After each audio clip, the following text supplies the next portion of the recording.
My sister took the stand and with one sentence destroyed everything.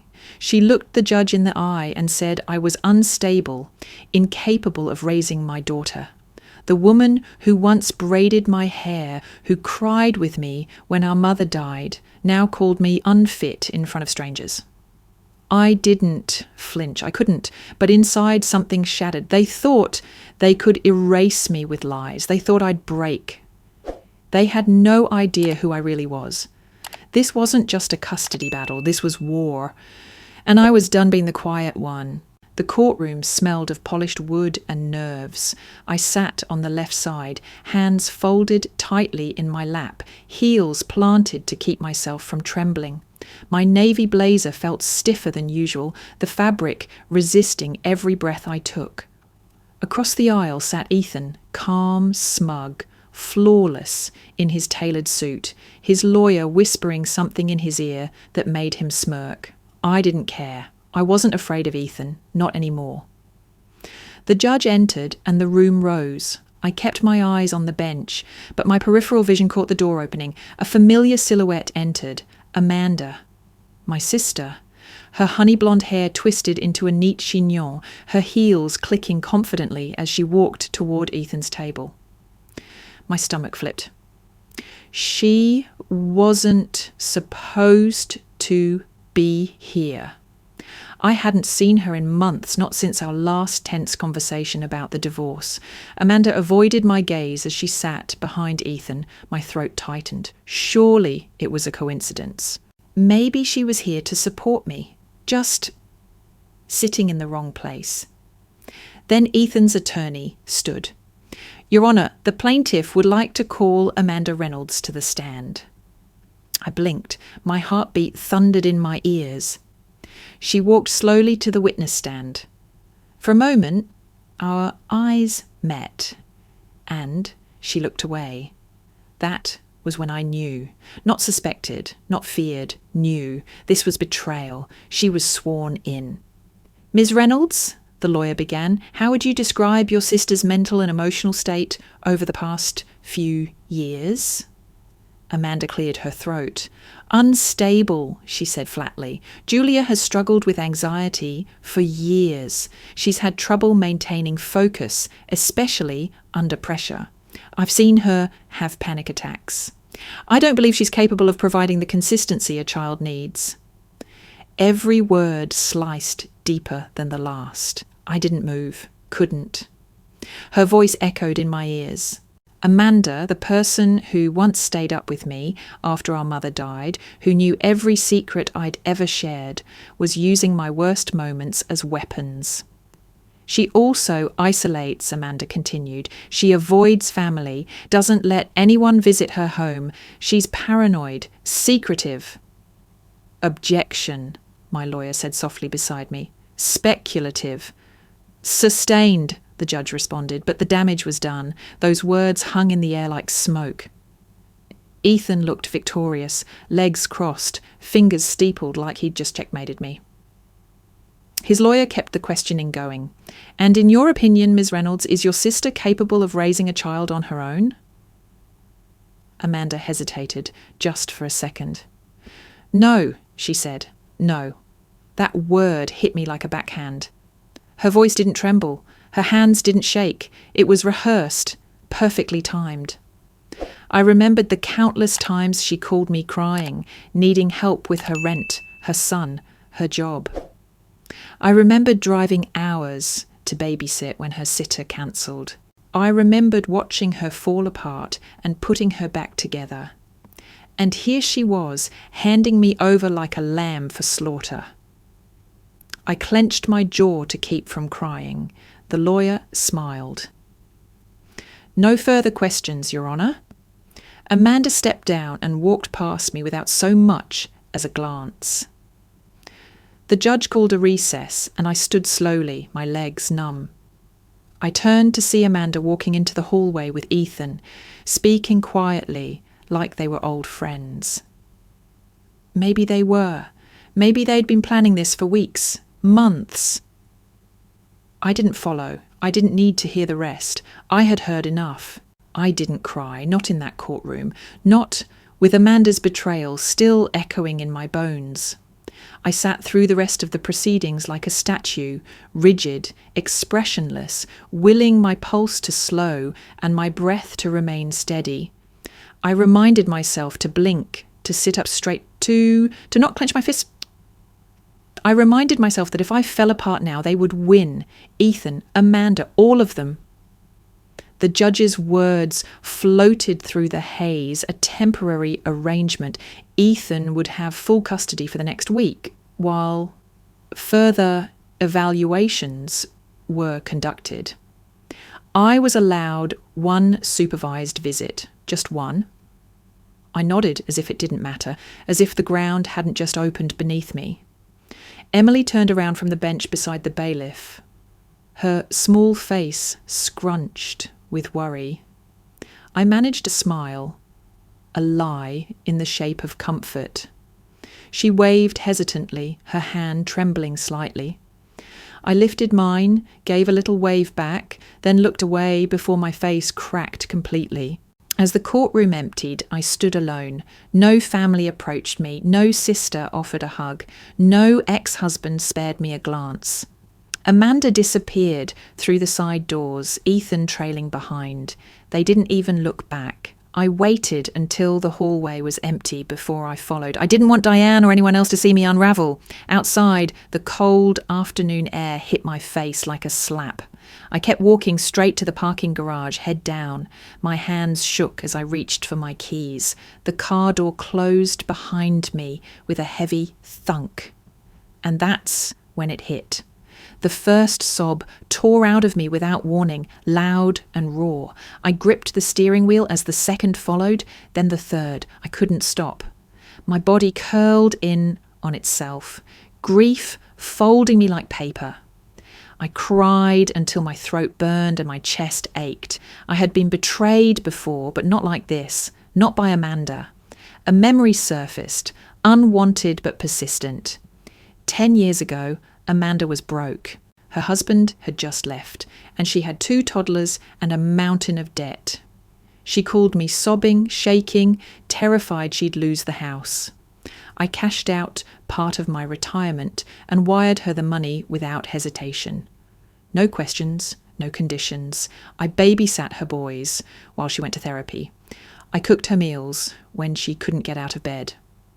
I answered every call, every midnight panic. And now she stood in court and called me unfit. Another flash, Amanda on my couch, her hands trembling as she held a wine glass, whispering how grateful she was. "You saved me, Jules," she'd said. "I don't know how I'd survive without you." I guess she figured it out. The pain sharpened. Not just because she turned on me, but because she didn't even hesitate. That kind of betrayal, like it rewrites the rules of who you can trust, of who you are. When the storm inside me finally dulled, I sat back and wiped my face. My reflection in the rearview mirror was unfamiliar. Eyes swollen, makeup smeared, mouth trembling. I looked like someone who'd just lost everything, and maybe I had. That night, I returned to a house that felt colder than usual. The walls echoed, every shadow sharper. Emily's room was empty, her little unicorn blanket folded neatly on the bed. I touched it gently, pressing it to my face. It smelled like her shampoo, watermelon and wildflowers. I curled up in her bed that night, pulling the blanket over me, trying to fill the space she'd left behind. But it didn't work. Nothing filled it. For the first time in years, I felt truly, utterly alone. The next morning, I brewed coffee with mechanical precision. 2 scoops of beans, 6 ounces of water, no cream, 1 sugar. Same routine, same cup. As if nothing had happened. As if my sister hadn't stabbed me in the heart and my daughter wasn't waking up in another home. I dressed for work in the same slate grey pantsuit I wore for court proceedings, though I wasn't due in any courtroom today. I just needed to feel solid, professional, in control. Illusion was the only armour I had left. By mid-morning, I was behind my desk, responding to emails and reviewing case files. I answered calls with a calm voice, took notes like my mind wasn't splintering. I even smiled at the receptionist on my way to lunch. But when I returned to my office, something was waiting in my inbox. A single, anonymous email. Subject: keep your daughter? Read carefully. Body: want to keep her? You'll have to give something up. There's no winning both. Choose wisely. There was no signature, no header, no traceable information, just those words dangling like a noose. My chest went still. The world narrowed to that glowing screen. I stared at the words for a long time, my mind cycling through possibilities. Was it Ethan? Amanda? Someone else? The message was chilling not because of what it said, but because it knew. Someone out there knew exactly where to twist the knife. I closed the laptop and sat back, trying to breathe. I hadn't told anyone about the temporary custody ruling, not even Diane. It had been years since we last spoke, but if anyone could make sense of this mess, it was her. She had a mind like a scalpel and a temper like napalm. We met during a civil rights case in New York 15 years ago. 2 women fighting a broken system. Now she was a prominent human rights attorney, occasionally appearing on primetime news panels. I called her office. Her assistant picked up. Julia Morgan calling for Diane Pierce. Tell her it's urgent. An hour later, I was in her loft downtown. The place hadn't changed. Brick walls, shelves of old law books, jazz humming softly from invisible speakers. Diane stood at the kitchen island, tall, sharp-eyed, dressed in black from head to toe. "You look like hell," she said without preamble. "Thanks," I replied. "I'm trying something new." She poured coffee into 2 mismatched mugs. "So, what's going on?" I told her everything: the custody case, Amanda's betrayal, the email. Diane listened silently, arms folded, eyes narrowing. When I finished, she exhaled slowly. "This isn't just personal," she said. "It's strategic, coordinated. Amanda wouldn't do this unless someone had leverage. And Ethan, he's smart, but not this smart." "You think someone's helping him?" I asked. "I think someone's pulling strings inside the system. The way that email was timed, that's not random." I nodded slowly. The pieces were starting to shift, forming a darker picture. "I have a contact in the Judiciary Ethics Board," Diane continued. "I'll make a call. But you need to be careful, Jules.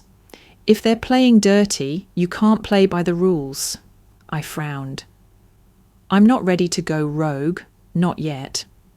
"Then you'd better prepare, because this isn't just about custody anymore. They're coming for your reputation, maybe your career, and if they win that, they win Emily." Silence fell between us, heavy and unspoken. I thought about Emily sleeping in a house filled with lies. Thought about Amanda laughing with Ethan while I sat in silence. Thought about the email and what I might have to give up to protect my daughter. I wasn't just in a custody fight. I was in a war I didn't see coming. The walk back to my car was a blur. Diane's words echoed in my head, looping over themselves like a riddle. "They're not just coming for custody, they're coming for you." That night, I lay awake in bed, staring at the ceiling, while the shadows from streetlights danced across the walls. My mind kept returning to Amanda, not just her betrayal in court, but her eyes, the way she looked at me. There had been no rage, no gloating, only something that resembled fear. It wasn't just about money. Amanda wasn't the type to stand up in a courtroom under oath unless someone had something on her. I sat up in bed, the pieces clicking together like magnets. 7 years ago, everything fell apart. I had been working as a senior analyst in a federal agency, one that doesn't officially exist. We were trained to detect and dismantle internal security threats, financial subversion, and silent espionage. I'd given them 6 years of my life, worked classified files, lived under strict protocol, trusted almost no one. Until someone filed an anonymous report accusing me of leaking information. They claimed I had accessed sensitive documents without clearance and shared them with a civilian. The evidence was too neat: timestamps, IP logs, message fragments. It was enough to get me quietly removed, no trial, no explanation, just a security reassignment that led to a dead end. I was instructed to resign or be blacklisted. I chose silence. I never fought back. I didn't want Emily growing up under surveillance or suspicion. Back then, Amanda had been drowning in debt. Her ex-husband had fled the country. Creditors were closing in. And just like that, she landed on her feet. Her debt vanished. Her apartment upgraded. Her job stabilized. At the time, I told myself it was coincidence, that Amanda got lucky, but now, that fear in her eyes, it wasn't guilt, it was the look of someone whose secrets had come due. I pulled out the box I kept in the back of my closet. Behind a false panel, old USB drives, handwritten notes, printed correspondence from my time with the agency. I hadn't touched it in years. There was one document I'd kept hidden from everyone, a partial log from the alleged data breach. The log that proved I never accessed the files in question. The log that had been altered. I remembered the day I first saw the fake version. Something had felt off. The login timestamp was from a Sunday. I never worked Sundays. My daughter had ballet, and that time was sacred. But the falsified report showed access at exactly 2:17 p.m. on a Sunday when I was at Emily's recital. That meant someone used my credentials, or faked them, and the only person who had ever borrowed my laptop during that time was Amanda. She'd been staying with me that weekend. Her boys had a cold, her power was out, and she needed a quiet place to finish a remote training session. I gave her my office. I even brewed her tea. That was the weekend. My pulse thundered. Had she done it? Had she accessed those files, or worse, sold something? I remembered her crying in my kitchen 2 months later, clutching a letter from a collection agency. "I'm going to lose everything," she sobbed. And then, nothing. The call stopped. The debt vanished. She never told me how. Until now, I never asked. Now I was certain. Amanda hadn't just betrayed me in court. She'd betrayed me long before that. She may have sold me out to save herself. She may have been the reason I lost my job, my purpose, my identity.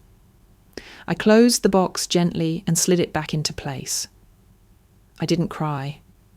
This wasn't grief. It was clarity, and it was just the beginning. The next morning, I poured myself into an old habit, digging. The box of files I'd unearthed the night before now lay across my kitchen table, papers fanned out like a crime scene. I sat with a cup of black coffee gone cold, flipping through notes, records, and timestamps. Each one tugging at a memory I hadn't revisited in years.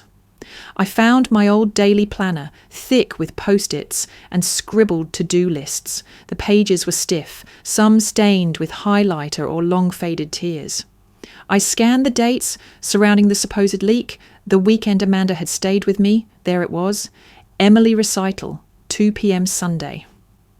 And beside it, a photo I'd tucked away. Me, Emily in her pink tutu, mid-twirl, both of us smiling.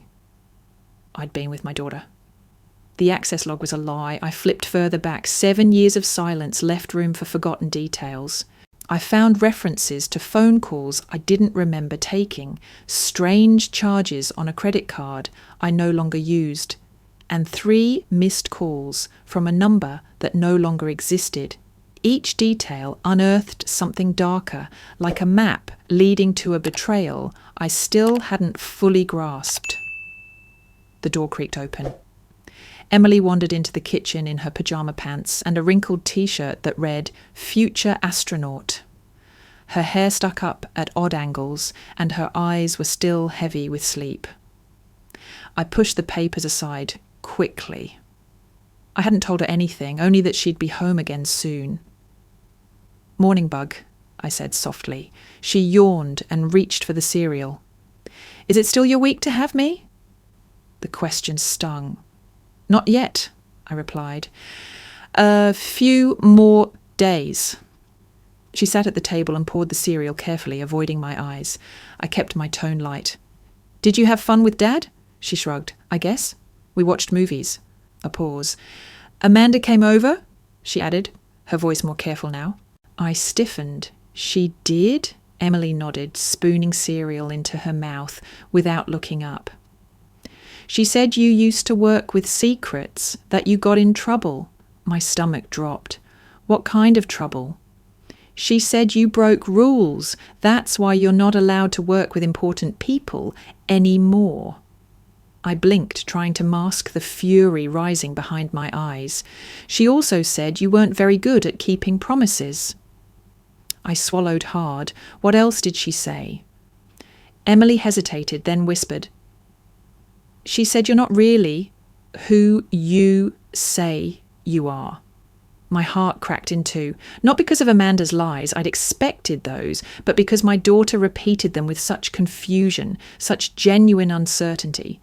She said, "Sometimes moms lie to their kids so they don't feel bad, and that maybe you were doing that." I knelt beside her, gently placing my hand on her knee. "Emily, have I ever lied to you?" She looked at me with big, unsure eyes. "I don't know." The silence between us felt heavier than anything Amanda had said in court. That was the moment the second wave hit, not like the first, cold and shocking, but heavier, more insidious. This wasn't just a legal battle anymore. They were getting inside her head. They were reshaping her understanding of me, brick by brick, replacing love with doubt. I pressed a kiss to her forehead and stood quickly, turning away so she wouldn't see my face. The rage that boiled beneath my skin now had a direction. Amanda wasn't just a traitor. She was poisoning my daughter against me. And Ethan, he was letting it happen, maybe encouraging it, maybe orchestrating it. I couldn't allow it to continue. I returned to the files. This time, more methodical. I combed through every old message I'd exchanged with Amanda from that year. A few stood out. Her asking oddly specific questions about my job, the hours I worked, the systems I used. At the time, I'd chalked it up to casual curiosity, a sister taking interest. Now it read like reconnaissance. Every detail I'd once dismissed as irrelevant was now a thread. Together they formed a web of manipulation, and Emily was caught at its centre. A single sentence from one old email burned itself into my vision. "What would happen if someone used your login, just asking LOL?" I'd laughed it off back then. I wasn't laughing now. I didn't waste time. That same afternoon, I made a call to someone I hadn't spoken to in over a decade, Leo Grant. He was a former detective, now running his own private firm that specialised in background checks, surveillance, and digging where the police wouldn't. We'd worked together briefly when I was still embedded in federal investigations. He owed me a favour, a big one. We met at a quiet cafe off the highway, far from the city, where anonymity came with the coffee. Leo looked older, greyer, but his eyes were still sharp, calculating. "I need eyes on Amanda Reynolds," I said, sliding a folder across the table. He raised an eyebrow. "Family?" "Used to be." He flipped through the file without comment, then nodded. I'll get started today. By the end of the week, Leo called me back with more than I bargained for. She's dirty, he said bluntly. Been receiving regular deposits into a secondary account under her son's name. All of it tracks back to a shell company, one connected to Ethan's law firm. I went cold. You're sure? I'm sure the transfers started right before she filed that affidavit against you. Twist, but not the kind I was unprepared for. It confirmed everything I feared. Amanda had sold me out for cash. Not just in court, but possibly years ago too. I filed the paperwork within 24 hours, a formal motion to the judge requesting an immediate inquiry into Amanda Reynolds' testimony under Rule 3.3, false testimony under coercion or compensation. Attached were the transaction records, redacted appropriately, and a sworn affidavit from Leo supported by preliminary financial forensics. I also filed a secondary petition to block Amanda from any future court involvement in my custody case, citing conflict of interest and ethical compromise. Diane reviewed it all before submission. You're playing chess now, she said. Smart. I'm done playing checkers, I replied. But just as the tide seemed to turn, Ethan struck. He didn't wait for court. He didn't bother with legal channels. He went for the jugular, public opinion. That night, my phone buzzed with alert after alert, texts, emails, notifications, friends, colleagues, even distant relatives, all saying the same thing. Have you seen this? Someone, undoubtedly Ethan's team, had leaked a private video of me in a therapy session from years ago. It showed me mid-breakdown, voice cracking, crying into a pillow, describing the fear I felt after a particular threat during one of my final assignments. The video, meant to be confidential, had been edited to look erratic, unstable, emotionally unhinged. Out of context, it was a masterpiece of character assassination. Within hours, it was viral. Hashtags trended. Pundits speculated. Former analyst unfit for custody? Headlines asked. Opinion blogs called me everything from unbalanced to dangerous. Strangers commented on my looks, my parenting, my mental health. By morning, my employer called. I was placed on administrative leave, effective immediately, not fired, just silenced. I sat in my car after the call, staring at the dashboard, hands shaking. It was all happening again. Years ago, one accusation erased my career. Now, a second wave threatened to take my daughter. But this time, I wasn't confused. I wasn't naive. I knew exactly what was happening, and I wasn't going to disappear quietly. I drove to the agency office, not to plead, but to look my director in the eye. I wanted them to see I wasn't broken, that I wasn't ashamed, that I was dangerous when cornered, but he didn't meet my eyes. Julia, he said, voice clipped. Until the investigation is resolved, we can't have you representing the agency. You understand. I understand you're afraid of headlines, I replied. But you should be more afraid of the truth. He said nothing. I walked out without another word. That evening I sat on my balcony, the city lights blurring behind the haze of my anger. I had been betrayed again, publicly humiliated, stripped of my work, my voice, but I still had something left, the truth, and that was going to be enough. The days that followed blurred into a haze of silence, shame, and static. Every morning I woke up to the same cold light pouring through my bedroom window, the same unopened messages, the same headlines still spiraling across the internet. My name was no longer mine. It had been turned into a tag, a talking point, a punchline.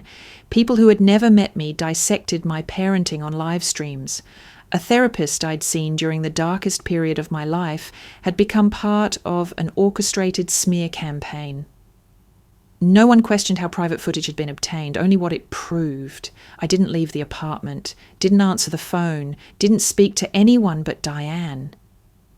And Emily? I hadn't seen her in 12 days. 12 days.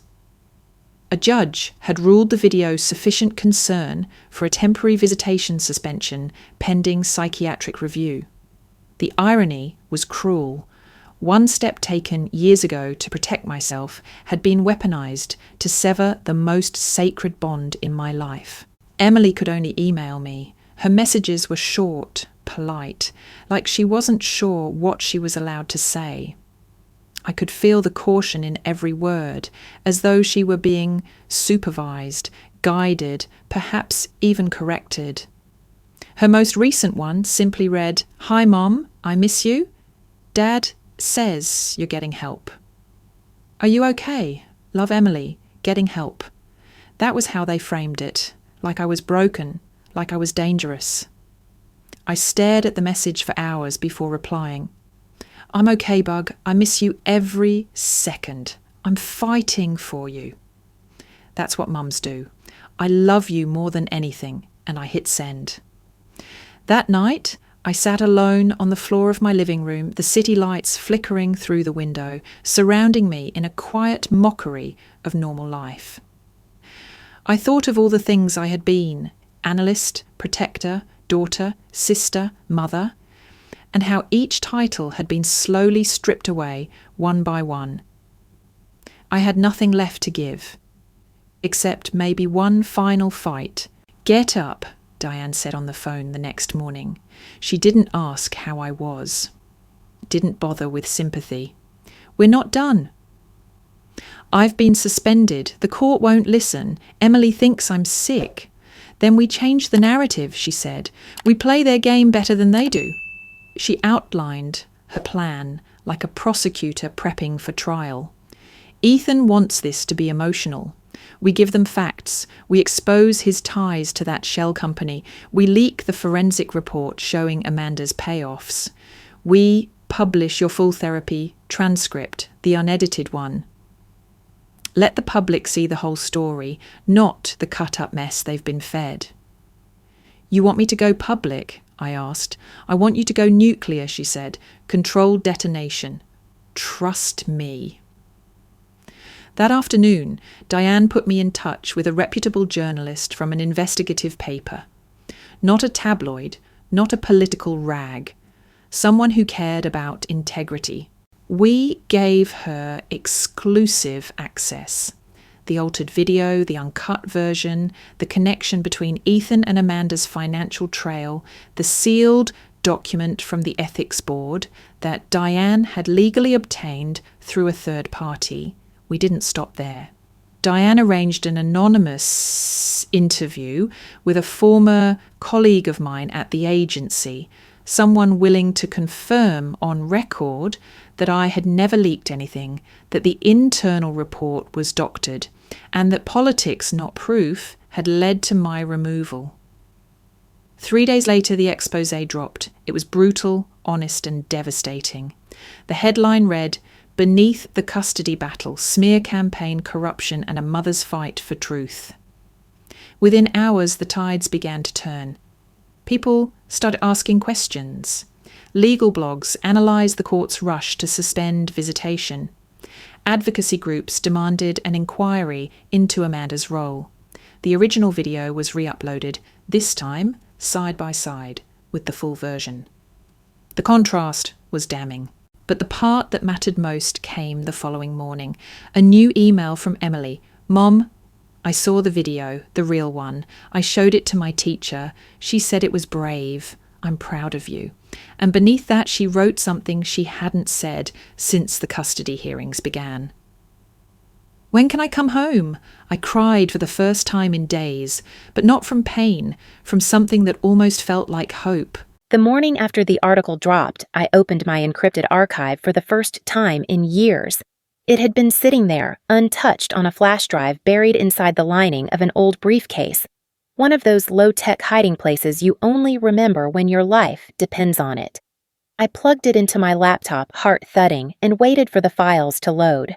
There it was, the recording. The one I'd made in 2017, back when Ethan had crossed a line even he couldn't pretend didn't exist. Back then, we were still technically married, though the marriage had been dead for years. We were arguing, again, about money, about my work hours, about my coldness. He always had a way of turning my success into something shameful. That day, he followed me into my office, slammed the door, and unleashed a tirade I couldn't forget even if I wanted to. I had recorded it on instinct, not because I thought I'd need proof one day, but because I felt unsafe. Something in his eyes that day had scared me. He didn't hit me, not then, but the threat was clear, sharp, and unforgettable. I pressed play. His voice crackled through the speakers, laced with contempt. "You think you're better than me because of that stupid clearance job? You're nothing, Julia. You hide behind paperwork and titles, but you'll see when I take her from you. You'll see what it's like to be erased. You will never keep that girl. I swear to God, you won't even get weekends." I paused the recording, my hands trembling. It wasn't just anger. It was obsession, a promise of vengeance disguised as frustration, and I had let it sit in silence all these years. I clicked the second file. This one was different. A confidential report I'd written during my time at the agency, one that had led to Ethan's name being flagged by internal investigators, not because he was a criminal, but because he had financial connections to a former associate under investigation for laundering funds through real estate. I had done what I was trained to do, flagged the connection, documented the evidence, passed it up the chain. Ethan's name had gone on a restricted list. 3 months later, he lost a major client. 6 months later, he was audited. He never traced it back to me, until the divorce, until he connected the dots. Twist of fate? Maybe. But I knew now, without a shadow of a doubt, that Ethan hadn't just wanted custody. He wanted revenge. And now so did I. With Diane's help, I released the audio. We didn't drop it to tabloids. We gave it to the same journalist who had run the exposé. She embedded it in a follow-up article titled, "The Price of Silence, A Mother's Battle Against Control and Retaliation." This time, the reaction was immediate. The recording exploded across social media.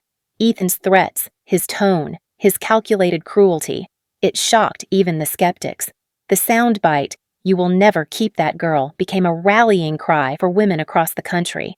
Lawyers, activists, even celebrities weighed in, condemning the weaponization of therapy, of motherhood, of the legal system itself. By the afternoon, Ethan's firm released a statement distancing themselves from his personal affairs. A partner from the firm resigned. Sponsors pulled their support. He went quiet. But perhaps the most telling fallout came quietly. Amanda disappeared. Her social media accounts were deactivated. Her workplace listed her as on extended leave. No interviews, no rebuttals, just gone. It was as if the ground beneath her finally cracked. For the first time in weeks, the tide wasn't just turning, it was roaring back toward me. But I didn't feel triumphant. Not yet, because the real battle still waited, in court, in custody, in Emily's heart. And I had no illusions. This wasn't over.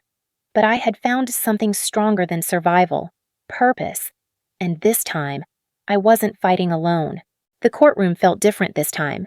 Not because the layout had changed or the judge had switched, but because I walked in with something I hadn't felt in weeks: control. I wore a charcoal suit, my hair pinned tightly back, no jewelry, no flair, just facts, just readiness.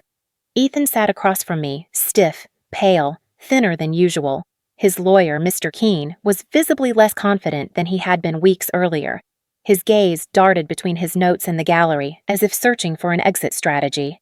Judge Alvarez entered, the same no-nonsense demeanor as before. The buzz of conversation died instantly. Everyone could feel it, the shift in energy. This wasn't going to be a routine custody hearing. Diane stood. "Your Honor, we'd like to call a rebuttal witness, one not previously listed due to the nature of his position and security clearance. We have received approval for his presence this morning." Judge Alvarez raised an eyebrow but nodded. "Proceed." The back doors opened. Gasps filled the room. A tall man in his 60s walked down the center aisle. silver hair, crisp, dark suit, eyes that scanned the room like he was used to commanding attention. He moved with the weight of someone who didn't need introduction, but got one anyway. "This is Assistant Director Alan Reeves," Diane said, "of the Federal Bureau of Investigation." Even Ethan's jaw visibly clenched. Reeves took the stand, was sworn in, and sat calmly, folding his hands on the desk like he had all the time in the world. Diane wasted no time. "Mr. Reeves, could you tell the court how you know Ms. Julia Morgan?" "She worked under my division for 6 years," he said without hesitation.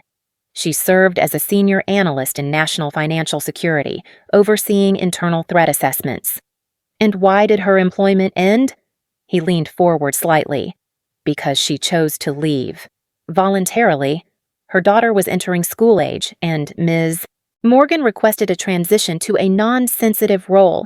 We organized a controlled withdrawal from her post to protect both her and her family from potential targeting." Murmurs erupted. Judge Alvarez tapped her gavel once. Silence. "No disciplinary actions? No terminations?" Diane pressed. "None," he confirmed. "Her record was exemplary."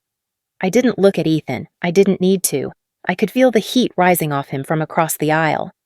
"And, Mr. Reeves," Diane continued, "was there ever an investigation involving Ms. Morgan leaking classified materials?" "Not officially," he replied. "There were internal questions raised based on a tip, but the evidence was proven inconclusive and later dismissed. Ms. Morgan was cleared of all suspicion." "Was this tip anonymous?" "Yes." "Was the tip ever traced?" Reeves paused, his eyes glancing toward the judge. "It was traced to a third-party device registered under a family member's name, Amanda Reynolds." Another murmur. A louder one. Ethan's lawyer stood quickly. "Objection, Your Honor. This is outside the scope of the custody hearing." "Overruled," Judge Alvarez said, eyes narrowed. "Ms. Morgan's credibility and background have been questioned repeatedly. The record should be corrected." Diane nodded. "One final question, Mr. Reeves. Would you, in your professional judgment, consider Ms. Morgan a threat to her child or anyone else?" "Absolutely not," he said firmly. "In fact, if I were in trouble, she'd be the first person I'd want making the decisions." Silence. Then Diane said, "No further questions." Reeves stepped down. I didn't smile. I didn't gloat. But inside, a breath I hadn't known I was holding finally released. Then Ethan stood up. He didn't wait for his lawyer. Didn't ask a permission. He stormed forward like a man on fire. "She's been lying to everyone," he shouted. "For years. She's manipulated the system, kept secrets, lived a double life. You're just going to believe this because a man in a suit says so?" His voice cracked under the weight of his panic. Judge Alvarez stood. "Mr. Langford, sit down, now." Ethan froze, nostrils flaring. He turned, glanced toward the gallery, where a small group of journalists scribbled furiously, and then sat, fuming. The damage was done. His outburst had said more than any testimony could. The courtroom was still reeling from Ethan's outburst when Diane made her next move. "Your Honor," she said, standing again, voice steady, "we request that Amanda Reynolds be recalled to the stand. In light of new evidence, her testimony must be reevaluated under oath." Judge Alvarez gave a curt nod. "Very well. Bailiff, please bring Ms. Reynolds in." Amanda entered 10 minutes later, heels echoing against the marble floor, face pale but composed. Her hair was pinned tighter than usual, her blazer pristine, but I could see it, the tremble in her fingers, the darting of her eyes. The confident woman from our first hearing had cracked. Once sworn in, Diane approached slowly. "Ms. Reynolds, you previously testified against your sister, claiming she was mentally unfit and professionally unstable. Is that correct?" Amanda nodded. "And you were compensated for that testimony?" Silence.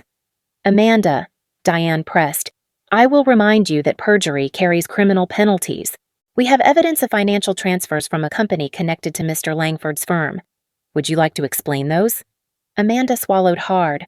Her voice barely registered above a whisper. "Yes, I took the money." A sharp inhale swept the gallery. Judge Alvarez's eyebrows lifted, but she remained silent. "And why did you take it?" Diane asked. Amanda stared straight ahead, unmoving. "Because I needed it, because Ethan offered it, because I thought it wouldn't matter." "Did you know your testimony could influence custody decisions?" I didn't think it would get this far. That's not an answer. Amanda's shoulders slumped. I thought Julia would give up, like she always does when she's pushed too hard. I didn't expect her to fight back. And why? Diane asked, voice now low and deliberate. Did you once tell your niece that her mother wasn't who she said she was?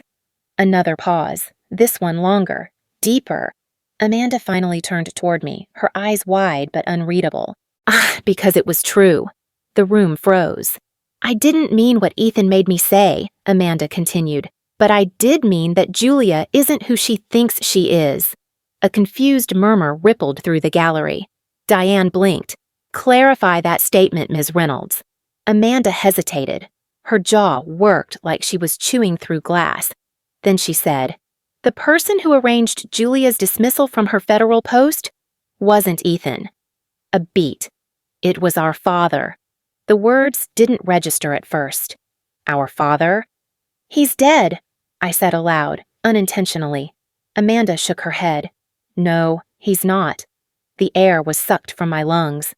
You're lying. I'm not, Amanda replied. He's alive.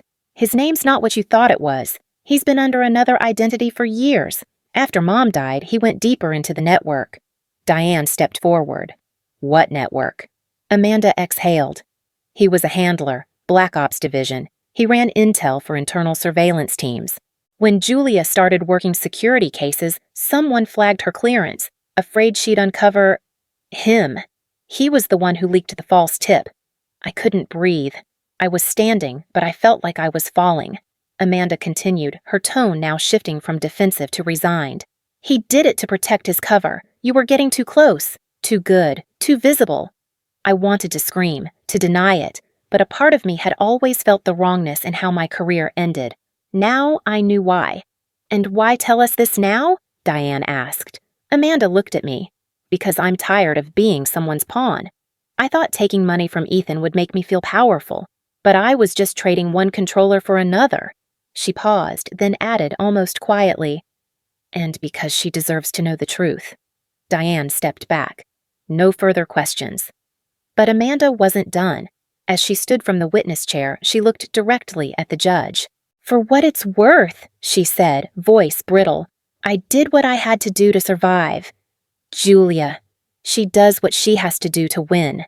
Then she turned and walked away, heels echoing like the closing beats of a long, bitter song. The final day of court arrived cloaked in an eerie stillness. No cameras lined the sidewalk, no protesters, no journalists yelling questions, just a gray sky, damp pavement, and the sharp scent of rain-soaked stone. It felt almost too quiet, like the world was holding its breath for what came next. Inside, the courtroom buzzed low with whispers, but no one dared speak above a murmur. Everyone sensed it. The verdict was coming. After weeks of chaos, revelation, and collapse, everything had boiled down to this moment. I sat at the respondents' table, spine straight, palms steady. I didn't look at Ethan. I didn't need to. His energy reeked of unease. His fingers tapped incessantly on the table, knuckles pale. Beside him, his lawyer wore a fixed blank expression, one of a man preparing for loss. Amanda was not present. Her seat remained conspicuously empty, as if the courtroom itself had rejected her. After her final testimony, she had disappeared once more, reportedly staying with distant family out of state. But her absence felt less like retreat and more like exile. Judge Alvarez entered. The room rose, then sat in perfect silence. She glanced at her notes, her gavel untouched. This case, she began, her voice steady and deliberate, has presented the court with more than the usual complexities associated with custody disputes. It has revealed deep-rooted deception, manipulation, and an effort to weaponize the legal system for personal vendettas. She looked up, gaze sharp as a scalpel. Let me be clear. This court does not tolerate the use of false testimony, media influence, or coercion as tools to gain custody of a child. Parenting is not a power struggle. It is a responsibility, a privilege, and it belongs to those who place the child's needs above their own. She paused, then turned her gaze to me. Ms. Morgan, despite the extraordinary and at times invasive scrutiny you have endured, the court finds no evidence of unfitness, instability, or negligence. Your commitment to your daughter's well-being, your professional sacrifices, and your conduct throughout this trial speak volumes. I didn't move. I couldn't. The silence was deafening. Therefore, Judge Alvarez continued, the court grants full physical and legal custody of Emily Morgan to her mother, Julia Morgan. My heart thundered. Not with joy. Not yet. Just relief. But the judge wasn't finished. Mr. Langford, she said, turning to Ethan, your actions throughout these proceedings have raised grave concerns. The court notes your role in orchestrating the release of confidential medical footage, your financial arrangements with Ms. Reynolds, and your history of documented psychological coercion. Ethan blinked, his lips parting like he might speak, but no words came. You are hereby denied any custodial rights for a period of 12 months. Visitation, if any, will be supervised and contingent upon your completion of an intensive therapeutic program, including parenting classes and anger management. He didn't react, not visibly, but I saw the tremble in his jaw, the tension in his shoulders. This wasn't just defeat, it was exposure. He'd built his case on control, and the court had just stripped it away. Judge Alvarez tapped her gavel once. There will be no further discussion. This ruling is final. Ms. Morgan, arrangements for Emily's return will be coordinated through family services within 72 hours. She stood. Court is adjourned. The gavel struck, just once, and everything stopped. I didn't cry. Not there. I stood slowly, hands still folded, then turned toward Diane, who gave me the smallest nod I'd ever seen. Silent, precise, proud. We didn't speak as we exited the courtroom. Behind us, Ethan sat motionless, his lawyer speaking in a low, futile tone. The press would descend later, but for now, it was just us. Just the weight of what had finally been lifted, and what remained. That afternoon, I received a brief email from the district attorney's office. Amanda Reynolds was being formally charged with perjury, obstruction, and bribery related to her testimony. She had already agreed to cooperate in exchange for reduced sentencing, but a public statement was expected. It read, I deeply regret my actions and the harm I caused. I allowed fear and pressure to dictate my choices. To Julia, I'm sorry. There were no excuses, no justifications, just those few words. I stared at the email a long time before closing it. Justice, I'd learned, wasn't always clean. It didn't come without scars, and it never came without cost. But sometimes, justice wasn't about punishment. It was about truth, about reclaiming what had been taken. And I was finally beginning to feel whole again. Emily ran into my arms before the front door had even closed behind her. I barely had time to kneel before she crashed into me, her little arms wrapping tight around my waist, her breath hitching in short, trembling gasps. She wasn't crying at first, just holding, as if letting go meant risking separation again.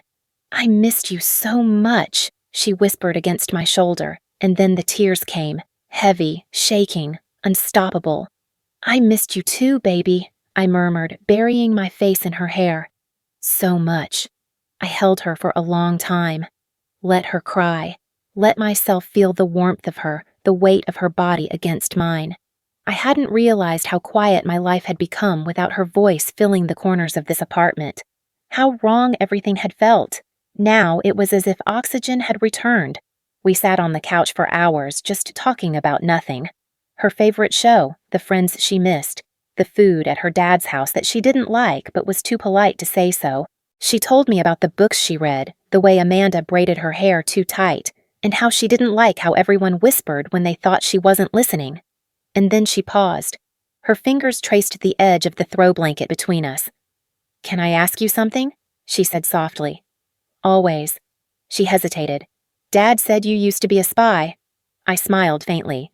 Not exactly. But you worked for secret people, right? Doing dangerous stuff? Yes, I said quietly. I did. She looked up at me, wide-eyed. Why didn't you ever tell me? I took a deep breath. Because I didn't want you to worry. Because I wanted you to have a normal childhood, filled with books and cartoons and weekend pancakes, not background checks and code names. I wanted to protect you, not just from danger, but from the weight of knowing what I did. Emily was quiet for a moment. Were you ever scared? I nodded. Yes, a lot. Then why'd you keep doing it? I tucked a strand of hair behind her ear, because protecting people mattered, because stopping bad things before they happened mattered, and because I thought, if I could do that for the world, I could definitely do it for you. She leaned her head against my shoulder. "I'm glad you stopped," she said. "I just want you to be my mom." "I always was," I whispered. A long silence stretched between us, comfortable, healing. And then, as the sun dipped behind the skyline outside, casting the room in soft gold, she asked the question I knew was coming. "Do you forgive Aunt Amanda?" I didn't answer at first. I stared out the window, the city still and glowing, cars moving like silent thoughts through narrow streets. The question echoed in my chest, louder than anything that had come before it. Did I forgive Amanda? I saw her face in my memory, the courtroom betrayal, the confession, the desperate eyes of someone drowning in secrets she never chose but clung to anyway. I remembered braiding her hair when we were kids, sharing whispered jokes under the covers, crying together when Mom died. I remembered bailing her out of financial disaster, rocking her sons to sleep when she couldn't get out of bed, believing, always, that she would do the same for me.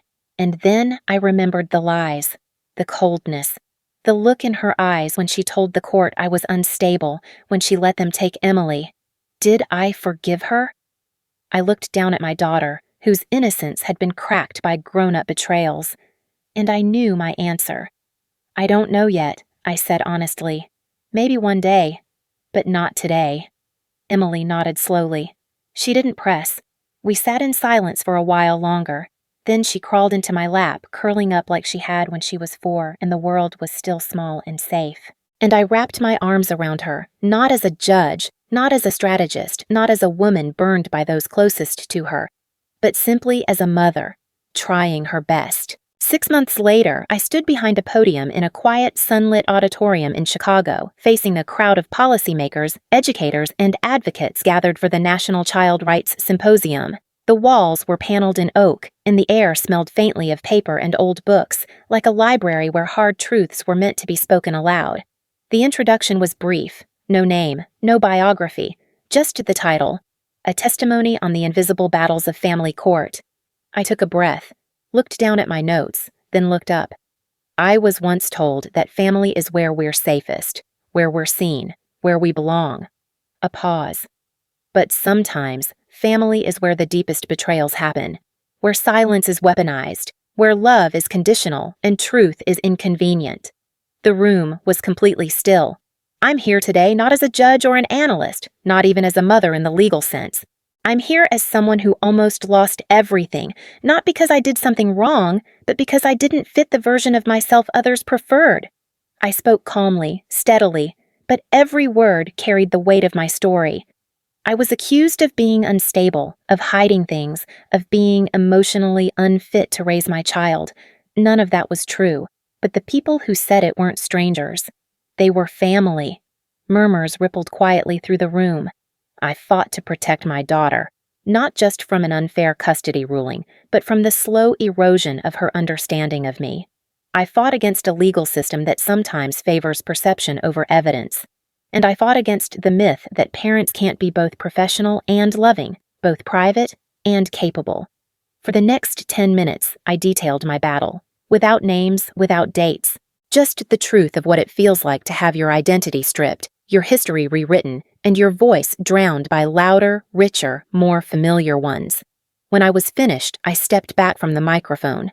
There was silence, and then a standing ovation. Not for the facts I presented, but for the invisible story I gave shape to, one too many in the room knew too well. After the event, I slipped out a side door into a quiet hallway. I didn't want press. I didn't need interviews. I hadn't spoken for them. I'd spoken for her, for Emily, who now walked proudly through the halls of her new school, an academy she'd earned a scholarship to, not because I pulled strings, but because she'd written an essay that made the board cry. The prompt had been, "Who inspires you?" Her answer, "My mom, because she fights quietly but always for the right things." She never showed me the essay until after she'd been accepted. She was thriving. Her teachers loved her, her peers respected her, and she walked with a confidence I hadn't seen in years. She told her friends that I was a lawyer, sometimes a judge, sometimes kind of like a spy, but not really. And always, always my mom first. One afternoon, I found a drawing tucked into her notebook. It was a picture of two people standing back to back, one in a superhero cape, the other holding a briefcase. Above them were the words, "Same person." I didn't cry when I saw it. I smiled, because healing wasn't loud. It was quiet mornings with pancakes and cartoons. It was picking her up from school and having her run into my arms like she used to. It was knowing that the worst parts of our story didn't define us, but the way we kept going did. And in that auditorium, in front of 100 strangers, I had spoken not as a victim, not as a victor, but as someone who had made it through, who had burned but never disappeared. A week after the conference, I returned to my apartment to find a plain envelope resting on the kitchen counter. No return address, no stamp indicating origin. My name was written in a steady, precise hand. I picked it up, turning it over in my hands. My pulse quickened, a quiet tremor running down my spine. Something about the paper felt familiar, too familiar. I tore it open. Inside was a single sheet of paper, typed, minimalistic, economical. "Julia, I see now you have grown into the woman I never allowed myself to witness. The mistakes of the past are behind us, and if you are willing, now we may meet. Your father." The words hit me like a cold wave. My father, the man I had believed dead for decades, the man whose decisions had altered the trajectory of my life, who had removed me from my agency, whose choices had put me in peril. And now, he claimed he wanted to meet me. I let the letter fall to the counter, sliding my fingers through my hair. My chest tightened. Anger, confusion, residual pain. Part of me wanted to throw the letter away. Another part wanted to rip it into 1,000 pieces. And yet, another, smaller, quieter part wondered if I might actually see him again. But I didn't respond. I didn't write back. I didn't call. Not yet. Instead, I went to Emily's room. She was drawing at her small desk, colored pencils scattered across the surface. A half-finished sketch of our apartment and the nearby park lay in front of her. "Mom?" she asked, looking up. "Yes, baby." She held up a pencil with a thoughtful frown. "Whose family, really? I mean, is it people you're related to or people you choose?" I sat down on the floor beside her. She tilted her head, waiting. "Emily," I said softly, "family isn't always about blood. It isn't just about who shares your genes. Family is where you find trust. Family is where you feel safe. Family is where you are chosen and where you choose to belong." Her eyes brightened and she smiled, small but sincere. "So, we're family?" I pulled her into my arms. "We are," I whispered. "Always." She rested her head against my chest. "Even Aunt Amanda?" I paused, thinking of the betrayal, the courtroom, the lies, and the small glimmer of humanity Amanda had finally shown. "Even if we forgive one day, forgiveness takes time. Right now, we focus on us." Emily nodded. She didn't press further. She didn't need to. Her understanding was intuitive, and I felt a quiet relief knowing she didn't carry the weight of my choices. Yet. Later that evening, I returned to the conference hall to attend a small, intimate panel discussion. The stage was lit with a soft, golden glow, highlighting the polished wooden podium. Attendees had filtered out, leaving a handful of latecomers and the media crew responsible for recording. I stepped onto the stage alone, the silence almost deafening. For the first time in years, I felt no pretense, no masks, no need to shield pieces of myself. Every part of my identity, analyst, mother, survivor, strategist, stood before the light without apology. I looked out at the empty seats, imagining all the eyes that had once doubted me, all the whispers that had questioned my capacity as a parent, my integrity, and my resolve. I took a deep breath, and in that moment, I didn't shrink. I didn't hide. I owned every step that had brought me here. The envelope from my father remained on the kitchen counter, unopened and heavy with the weight of choices not yet made. The truth was, meeting him, or not, would not redefine me. I had already claimed the life I wanted, built the family I had chosen, and protected the child who depended on me above all else. No shadow from the past could overshadow that. Standing there, bathed in the warm glow of the stage lights, I felt a rare, expansive freedom. The story of betrayal, struggle, and victory had led to this precise moment. Clarity, acceptance, power reclaimed. I no longer had to hide. I no longer had to apologize for my existence, my decisions, or my strength. I raised my head, letting the light fall fully upon me. The reflection of the polished wood beneath the stage seemed to echo a truth I had long resisted. Identity is not given. It is built, defended, and embraced. And for the first time, I allowed every piece of myself, past, present, and even the uncertain future, to be seen. I was no longer hiding. I was free,